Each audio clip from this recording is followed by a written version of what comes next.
ቀይሕ ባሕሪ ኣብ ርሑቕ ምብራቕ ኤሽያ ሓደ ካብ ጸለውቲ ዝኾነ ሳውት ቻይና ሞርኒንግ ፖስት ዝተባህለ ማዕከን ዜና ነቲ ክነት ዝመስል ኣቓልቦ ዓለምና ኣብ ዘቕረቦ ሪፖርት ቻይና ኣብዚ መፍረቕ ዓመታት 2026 ጥራይ ምስ ተበግሶ ጽርግያታትን ቅንነትን ብጻዕሪ መንገዲ ዝጸንሐ መጠን ፍርን ጽምዶን ብ500% ከም ዝዓበቶ ገሊጹ። ቦሊቪያ ኣብ መንጎ ተቃወምቲ ካቢነ ሚኒስተራት ንምንቅጥቃጥ መደብ ከም ዘለዋ ንኣምባሳደር ኮሎምቢያ ኣብ ስራሕ ኣብራሪያ። ሰላማዊ ሰልፈኛታት ኣብቲ ኣደለውቲ ምክልኻል ዲሞክራሲ ኢሎም ዝሰመይዎ ሰልፊ ይሳተፉ። ኣንጻር ዕፅዋ ጽርግያታትን ነቲ ዝጽውዕዎ ሰልፈኛታትን ዝጥቀሙሉ ናይ ጸቕጢ ስጉምትታት ዝበልዎ ሰልፊ መሰላት ቦሊቪያ ንኣምባሳደር ኮሎምቢያ ኣባሪራቶ ፕረዚደንት ምትዕርራይን ካቢነ ሚኒስተራት ከም ዘካየደት እንኳ እንተገሊጻ ናይ ግዜ ገደብ ዝርዝር ሓበሬታ ግን ኣይሃበን። ማሕበራዊ ሰራሕተኛታት ዕደናታት ጉጅለ ገጠርን ቁጠባዊ ረድኤትን ኣብ ዝጠለብሉ ዘለዉ እዋን ተቃውሞትን እናገደደ ይኸውን ኣሎ። ኣሜሪካ ሕቡራት ኤውሮጳውያን ዘተ ክኸይድ ይላወው። ፓዝ ኒቶፕሮ ንዲሞክራሲ ቦሊቪያ የዳኽሞ ኣሎ ኢሉ ይኸስስ። ላፒዝ ጉንበት 21/2011 ድምፂ ወያነ ፕረዚደንት ቦሊቪያ ሮድሪጎ ፓዝ ብሰንኪ ስጉምትን ምቁጽጻርን ገንዘብ ንሰሙናት ዝጸንሐ ብደረጃ ሃገር ዝካየድ ዘሎ ተቃውሞ ንምምላስ ካቢነ ሚኒስተራት ክቕየር ምዃኑ ክገልጽ እንከሎ መንግስቶም ድማ ንኣምባሳደር ኮሎምቢያ ኣብ ውሽጢ ጉዳይ ኢዱ ብምእታው ብምስጓም ንጋዜጠኛታት ኣብ ዝሃቦ መግለጺ ነቲ ካቢነ ሚኒስተር ዳግም ክንውድቦ ኢና፣ ፕረዚደንት ንኹሉ ጸገማት ክፈትሕ ኣይኽእልን እዩ ይብል። ኢራን ብናይ ጸጥታ ክሲ ክልተ ሰባት ከም ዝቐተለት ማዕከለ ዜና ሓቢሩ።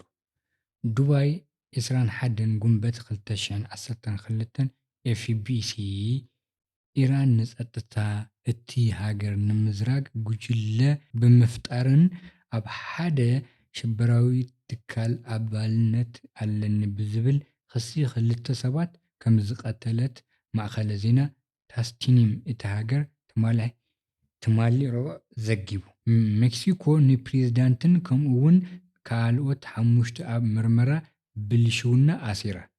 ከተማ ሜክሲኮ 20 ጉንበት ሮድሪጎስ ሰብ ስልጣን ሜክሲኮ ንፕረዚደንት ኮሙን ኣትላልሁካን ካልኦትን 5 ፖለቲከኛውያን ፍሉጥ ሰባት ኣብ ምርመራ ብልሽውና ዝተመደበ ገበንን ኣብ ማእከል ግዝኣትን ሞርሎስ ኣብ ትሕቲ ቀይዲ ከም ዝኣተወት ፍሉይ ዓቃቢ ሕጊ ዩሊስስ ላራ ትማሊ ረቡዕ ኣጋምሸት ኣብ ዝለኣኾ ናይ ቪድዮ መልእኽቲ ገሊጹ። ፓኪስታን ዝርርብ ሰላም ኣሜሪካን ኢራንን ኣብ መስመር ንምእታው ዲፕሎማስያዊ ጻዕሪ ኣሐይላ።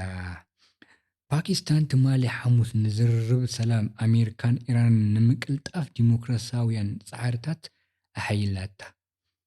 ቴህራን ንናይ ዋሽንግተን ዳሕራዋይ መልስታትን ትግምግማ ከም ዘላታ ፕረዚደንት ዶናልድ ትራምፕ ድማ ካብ ቴህራን ቁኑዕ መልሲ ንምርካብ ንገለ መዓልትታት ክጽበ ከም ዝኽእል ግን ከኣ ኣብ ልዕሊ እቲ ሃገር መጥቃዕቲ ዳግማይ ክጅምር ድሉው ምዃኑ ገሊጹ።